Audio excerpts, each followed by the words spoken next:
Hello everyone, I'm LordMidas and welcome back to the Empire of Carpathia, where we are pressing towards the Slavic Union achievement.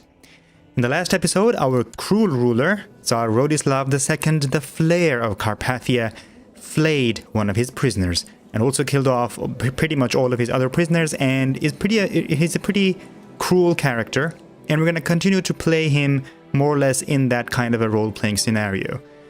And towards the end of the last episode, I was basically sending the retinues down here to loot in Africa.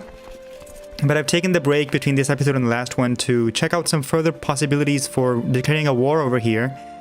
And what I've noticed is that one of our vassals, who previously used to be the King of Poland, this is Chief Stefan of Krakow, we recently pressed against him the claim for the Kingdom of Poland for this guy, King Bozidar of Poland. But now since he is in our realm, we can also press his claims, and he has a strong claim on the Kingdom of Poland. At the same time, he has a weak claim on the Kingdom of Pomerania. And we can actually go ahead and press that claim, his claim, against this guy here, the King of Pomerania. I do not know why I can press the weak claim against him though, but somehow I can. So I think we're gonna go ahead and use that instead. So I will bring my retinues back over here, and since they're part of a huge defensive pact against us, we have to be very, very careful regarding this war. So we have to basically declare the war and assault their holdings as fast as possible. So let's do that. I'm gonna bring my retinues back over here. Somebody of Yatviag revolt has given me bizarre and repulsive evidence concerning Patriarch Daniil's sexual preferences. I'm gonna keep this information myself. He's a pretty good patriarch. How's the faction situation? There's a pretty strong independence faction going on. That could be dangerous, so we have to possibly ask some of these people to get out of the factions. I'm gonna try, first of all, with the Queen of Epirus. We already have our spy master sitting there, so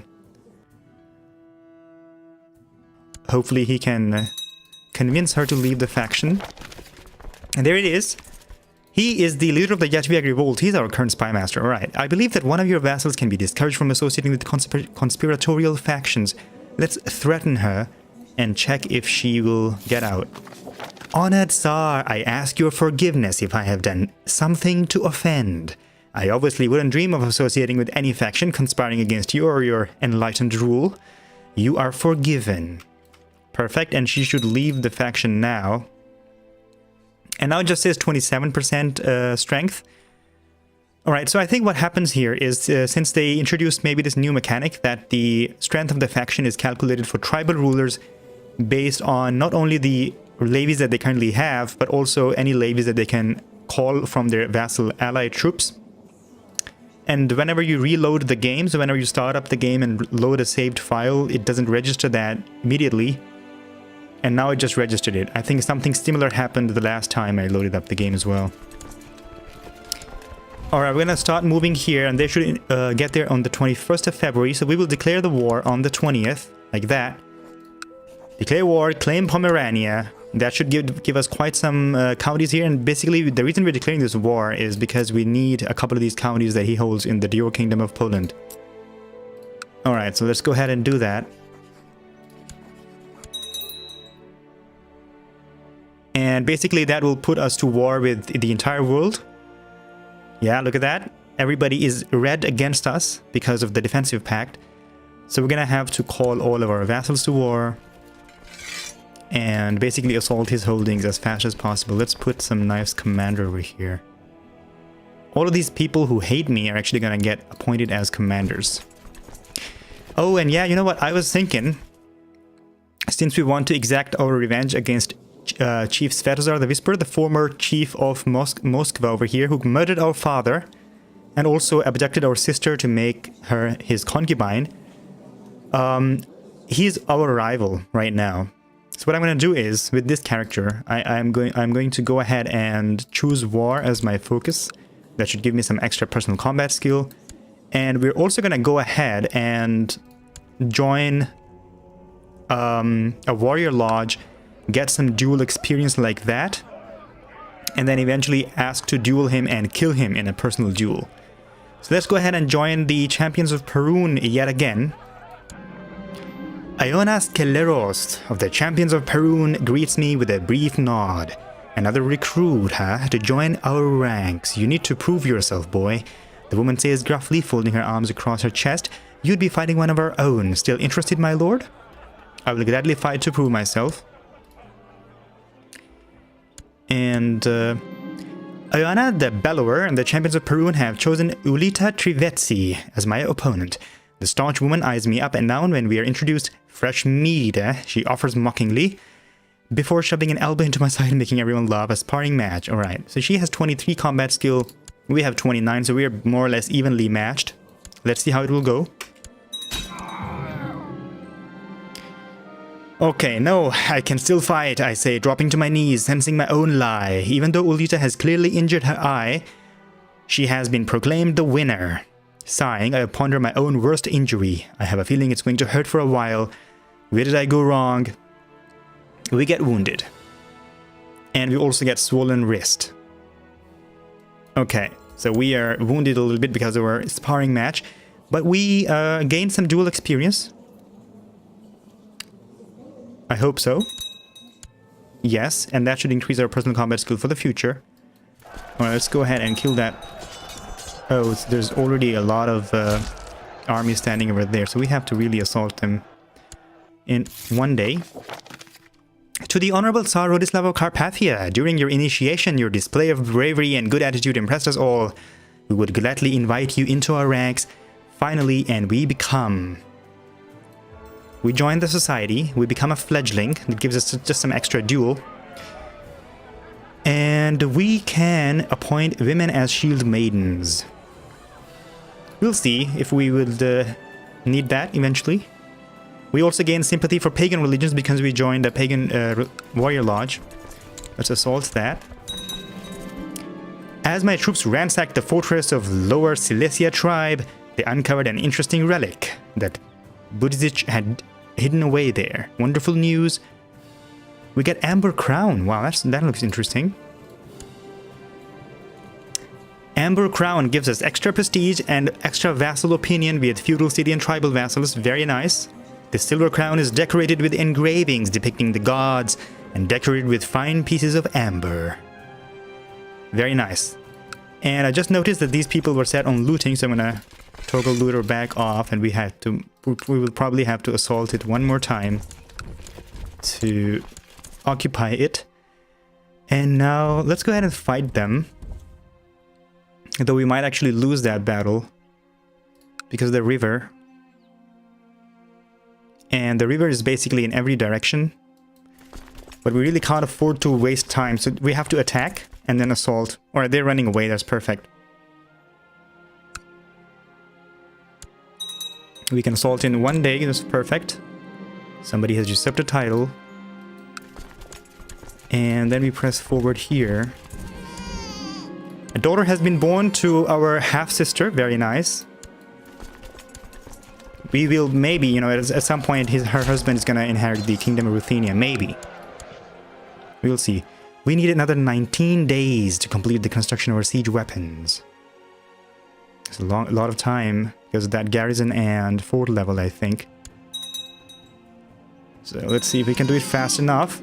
We have a daughter, Tsaritsa. So it was born to our wife, Yevpraxia. Let's take that name.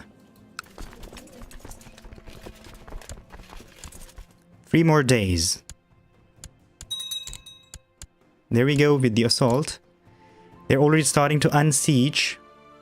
Let's let's actually assault the next holding as well. And then go here. Are they moving around? 12 days to assault. And the old wound that we got in our initiation duel has finally healed, leaving a pretty grotesque scar behind. The scar gives us extra prestige and opposite trade opinion plus 10. Ew, but it's okay. Alright, assault that. And we have our first mission. As members of the Champions of Perun, we strive to better ourselves and each other. One way is the occasional sparring match for practice and honor. So you can duel the warrior Lubomir. He's a warrior, but he's just 21 personal combat skill. He's craven and drunkard. You will find him in Kujawi. We will accept that mission, but I think we need to be at peace in order to do that, so we will wait until the war is over. And then we have to go back here. Oh, they will fight us there, so we should go like that. They're gonna try to unsiege this. Yeah, so this might actually not work as I intended. Unless my vassals can join me fast enough and make a bigger stack. Let's just ask my vassals to combine here, because they really need a big stack in order to chain assault his holdings.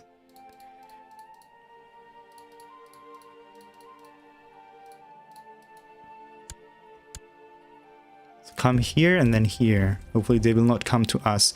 They are not coming to us. Perfect. So we will go like that then. Solve that again. Hopefully my vassals can get here in time. A small spear throwing competition could be entertaining, and it's also a great way to enliven your battle technique. Maybe you should arrange a contest at your court. Let's do that, and maybe my throwing arm will amaze everyone. Let's assault that now. Everyone attending the spear throwing competition seems to be having a great time. They are partaking in the contest, conversing and laughing together. Perhaps the merriment is a bit too much, as a spear is carelessly hurled into the field as someone is still out there, measuring the distance of the previous throw. And Domovoj of Novgorod gets mangled and severely injured. That's unfortunate. After dozens of spears have been hurled through the air, a sole victor emerges. No one managed to farther than you. Wow, this is a glorious day. We get 50 prestige. Alright, let's assault this holding, and then we just have to assault one of his other holdings. That's this one, and then we will be sitting at 100%. Provided my vassals can get there in time. Before they kill us with their huge stack over here. Having spent countless of hours swinging your sword, it is clear that your technique is getting better. You know the essence of every possible strike to utilize in a fight. The hard training is paying off. We become a warrior. That gives us +1 martial and +10 personal combat skill. Very nice. So he's sitting at, what, 34 now? And once this fallen risk is gone, he'll be at 40, which is respectable. 23 days, and I think they're gonna come here and then come here to kill us. So let's get out of here. I want to combine with my vassals as fast as possible. And, oh, 9k stack.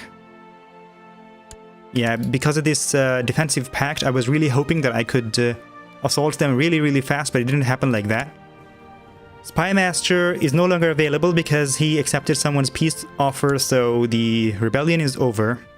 Let's appoint Organ, Count of Chilia, who is also a pragmatist. Why can't I appoint him? What's wrong?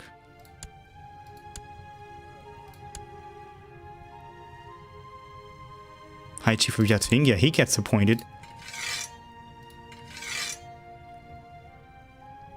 I'm gonna put him to study technology then, and I think the reason the other guy was not being appointed as spy master is probably because he is not my vassal and the game is a little bit bugged up there or something like that. Let's combine here. Let's go ahead and assault this holding. Then we can go back over there. Wow, there's a lot of battles. The Bogomilist heresy has appeared in the county of Astibus.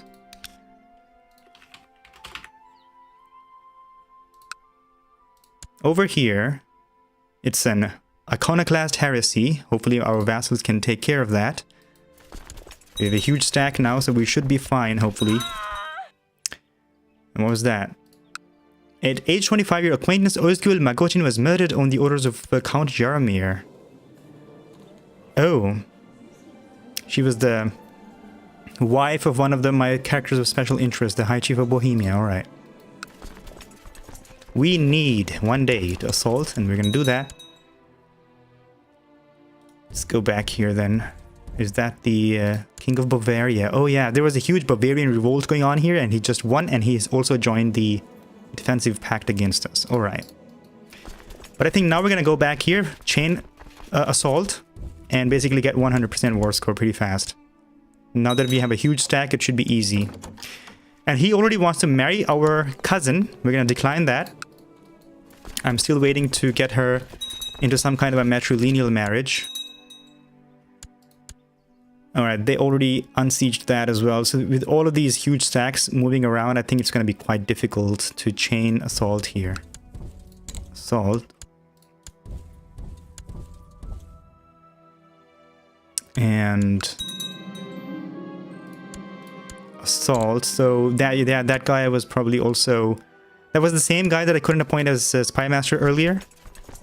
It's probably because he was rebelling against his liege or something. Alright, one day and then assault.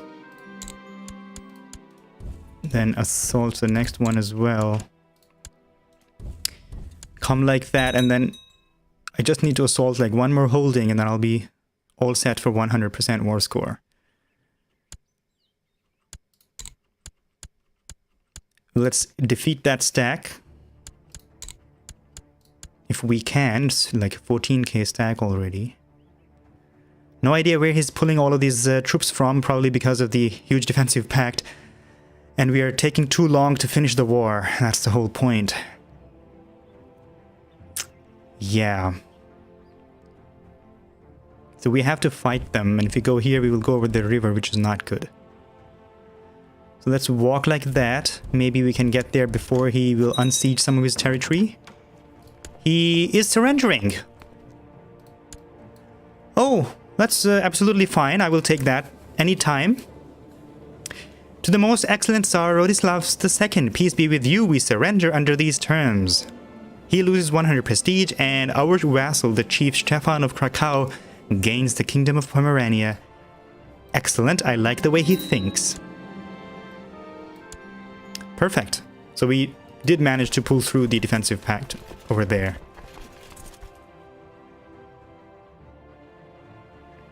Alright, we can also usurp some other title, but that's pretty good. So now we have pretty much all of the territory in the Kingdom of Poland except the territory held by this single Slavic ruler here. And we can go against him also in some form of holy war or something. But I will do that once I have even stronger retinues so that we don't get into the same trouble here that we almost got into, where we can't assault them fast enough. Alright, but that was pretty good. So now we've got two kingdoms going on here. And can we ask him to convert to the iconoclast faith, because he likes us quite a bit for pressing his claim. And look at that. We declared war on him. We defeated him because we pressed somebody else's claim on his Kingdom of Poland. And now we pressed his claim on the Kingdom of Pomerania. So he has mixed feelings about us, but towards the positive side. So let's demand religious conversion. We still have quite a bit of retinues here.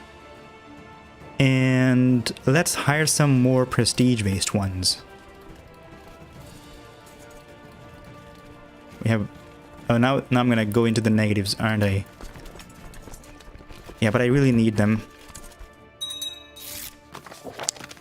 He will convert to the iconoclast faith. Perfect. And, oh, so I have an idea. You know what I'm gonna do? I'm gonna put these on looting. I'm going to loot all of his holdings. That will pretty much destroy all of his army, and then we can chain assault him much, much faster. Yeah, let's do that. So I'm going to put them on looting and send them over here.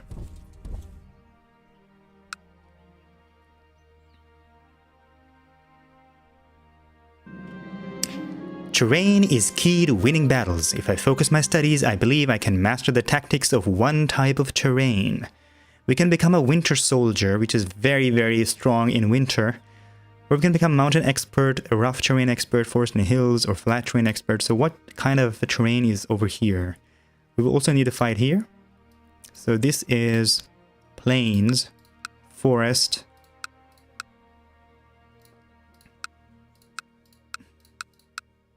hills. I think I'm going to take the rough terrain expert. It's going to be quite useful here if we go against some people in forest and hills.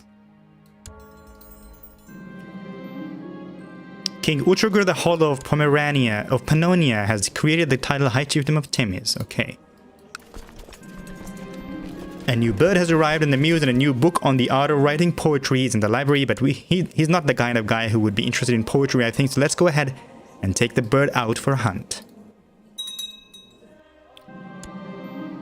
The new bird was more aggressive than the ones I'm used to. It killed many rabbits but was unwilling to relinquish its catch. It even attacked me when I tried to pry one away. Far too dangerous and we can become depressed, or poetry is safer. Let's try that instead, yeah. Didn't really work out with the bird there. Alright, we looted it for not that much of gold, but that's not the main point here. Let's loot his other counties as well. Fate smiles upon me. My wife Eostina is pregnant yet again. The drinking contest. Simomesil, the merciless, has decided to share a few barrels of mead to the entire congregation tonight, challenging his fellow warriors to see which one amongst us will be able to drink the most without faltering. I shall be the one, or I'd rather avoid the headache and lose prestige. Yeah, why not? Let's go ahead and accept the challenge for drinking. And he is Eagle Talon. The fierce talon of a great eagle hunted down and slain by Simosil after a long and perilous journey, and that gives him extra movement speed and personal combat skill. Alright, that's an interesting guy over there. Quite high ranked in the warrior lodge, I would assume. Hero, yes. Several recruits accepted my challenge at the mere mention of free mead, and soon the main hall is filled with cheering and clashing of tankards. The servants bring in the first barrel when we all find a place in the While we all find a place in the long table, eager to start. Come on, start pouring already. You begin drinking. And I also have to take care that we go ahead with our mission here. To duel him. Yeah. So I'm gonna do that as soon as I'm done with this drinking contest. Hopefully I don't become a drunkard there.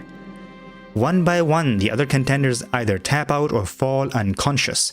I cannot see straight anymore and everything is blurry, but I am still standing. Unfortunately, so is Ulita, and she looks far more resilient than me right now. Ulita? That's not him. It's someone else from the warrior lodge. There must be a way to get ahead. Try spilling most of your drink at each new round, or I have to try at least. We have high intrigue, and we are deceitful, greedy, cruel, like that, so let's go ahead and try to cheat.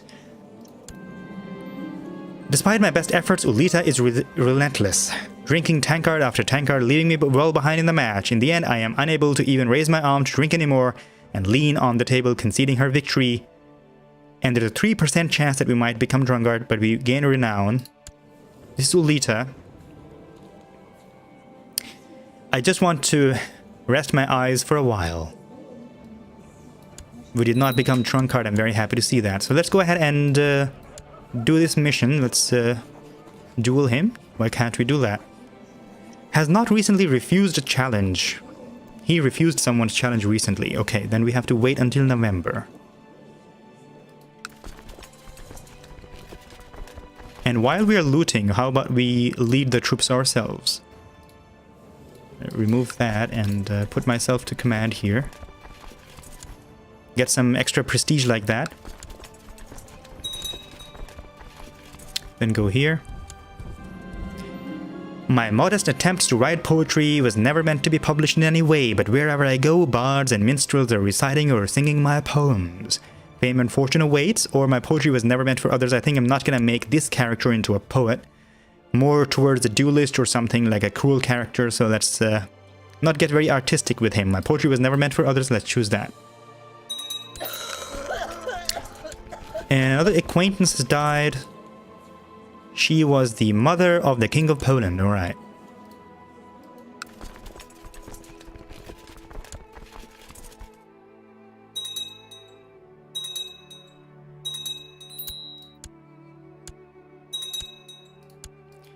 And looting is going pretty good here, so all of these 3 counties that we looted have like no levy in them. Plus they don't have any garrisons, so it should be very easy to assault them pretty soon. Let's go ahead and loot that now. Also, it's October, so pretty close to the time when we can go ahead with our duel. And my other stack of retinues. Oh my god, don't tell me I just moved them here and did he go ahead and destroy my stack? Oh no. Yeah, that was really, really unfortunate there. Oh no, yeah. Oh well, so we have to go ahead and hire some more retinues again and waste our prestige like that. Unfortunately, you're bent low over your correspondence, struggling to stay focused and to keep your eyes open when your wife Tsaritsa Iostina enters. She crosses the room and inspects the correspondence over your shoulder. Perhaps a fresh pair of eyes might prove helpful, dear husband. We accept, or you don't think I can handle this on my own. There's a 30% chance that we might become proud. And we are ungrateful to our wife. You know what? We are cruel and deceitful, and we want to become proud as well. So let's become as much of a proudish character as possible. So let's say that, and we did not become proud. Alright, it was a good try though. And yeah, I'm really sorry that I lost all of that prestige. Trying to hire the retinues. Let's go ahead and hire a couple of gold-based ones as well then. And move them together, this time much more carefully down here.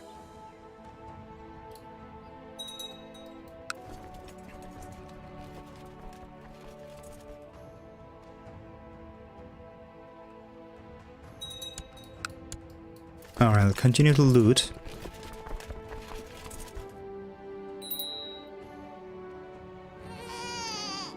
A son was born to Tsar Rodislav the Flare and Tsaritsa Ustina named Rostislav.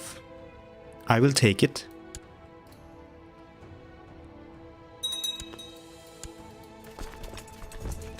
I'll just move over there then, and we have another some prestige for another retinue. Let's hire that. Also move that one down. This one should move towards this one, and we will keep an eye on them this time, not get them killed. Looter. And mix up with the others. Money continues to flow through the trade post in Foggia, but your relationship with the merchant family that owns it has soured. To teach them a lesson without going to war, you could arrange for a mob to burn it down. We are cruel and angry like that, so let's assemble the mob. Teach them to not go into our bad books. Envoys from Patrician Antoniotto Monegario have presented you with a significant bribe in the hope that you will use your influence to spare his trade post in Foggia. They will give us 100 gold. Ha, the fool will lose both his money and his trade post.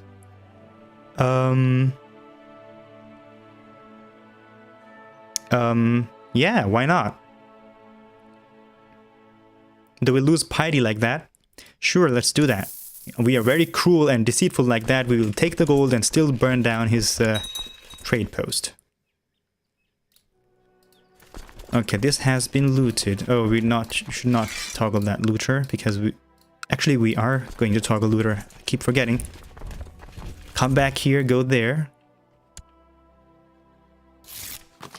The people of Constantinople are giving us some technology. Even more technology. Wow, that was quite fast. And our eldest son, Milan, is ready for education. I'm gonna put him on duty. I want to make him a nice diplomat eventually.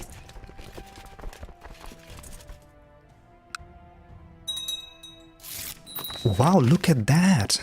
Wow, what speed is that in terms of technology? Our spy master is doing huge work over there in Constantinople. And this is our niece. Let's make her a nice steward. Bad news from Korsun. My efforts to root out heresy and convert the population have met with the resistance, and the peasants are arming themselves. I fear we might have a revolt on our hands here soon. And this is in Korsun. Over here, so there's a very high revolt risk. I'm gonna go ahead and put my marshal to suppress revolts there because I don't really want to deal with a peasant revolt right now. Alright, they're going. Let's get them. We should get rid of his armies as well, because that will also help us when we go to war with him. Alright, let's move this retinue stack mixed up with them as well then. Wow, look at that!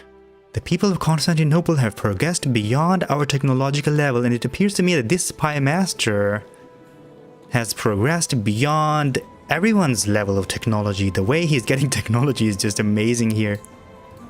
Alright, another son is ready for education. Let's put him to struggle. Maybe we'll make a good marshal out of him. And we have to appoint a new commander, because the king of Lombardy has died. We'll check that out as well. For now, the new commander is going to be Fedot, the chief of Murom. And he was slain by someone in personal combat. By this guy over here, some Muslim. So he was maybe declaring some kind of a holy war? Yeah, Lombard holy war for Lucania. So he was declaring a holy war against the king of Africa here. And got slain in personal combat by one of their commanders, probably. Oh, he died in a holy conquest. I'm gonna assault this, I think, to make it a little bit faster. The Valdensian heresy has appeared in the county of Urbino. Over here. This is probably a Catholic heresy. Yes, it is. Okay. Assault that. And then go here. As soon as I kill the rest of his army, we will go ahead with the Holy War, I think, and we should be able to win that now.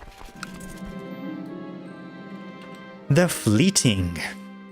Rixa calls my name from the other side of the dining hall, standing on one of the long tables, challenging me to a fleeting.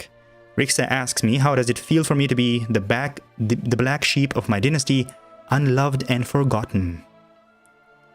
What is this? Is this some kind of a game where we have to insult each other? Your wailing is such that your lovers need to bed you with earplugs?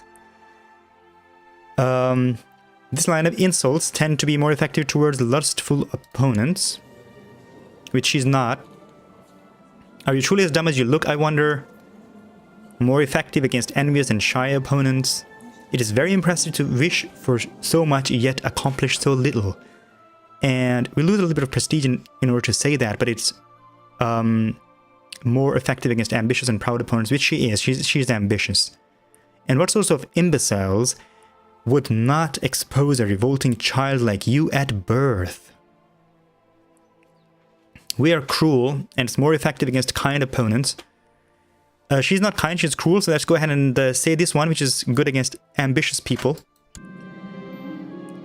The Fleeting. I lost my temper, seeing that I was unable to rebuke Rixa's insults. The crowd quickly sided with her, ensuring her victory. At the very least, after I admit defeat, Rixa calms me down and orders a drink for both of us, ensuring that it was all done in good fun and it was not her intention to seriously offend me. If you say so, we lose prestige and renown, unfortunately. Alright. And this reminds me yet again that we have to go for the duel now. Let's duel him. And the High Chief Lubomir of Brandenburg has chosen to accept your challenge to personal combat. The duel will take place in the next few days, and he is now sitting at 31 personal combat skill. Why did that go up? Oh, because he lost Craven. Yeah, I should have dueled him earlier then. My hand hurts, but it somehow doesn't seem as bad as what my opponent is suffering. I'm not done, High Chief Lubomir II says through gritted teeth, and then he lies back down on the ground, throwing his bare hands to the side. When I step closer, he splutters, "No, no, I'm done. I yield. It was all worth it. We win the duel." Excellent. And, I hope that we have looted it. Yes, we have. So all of these counties have been looted. Let's go ahead and turn off Looter and attack them here. Kill that army, and then we will declare the war.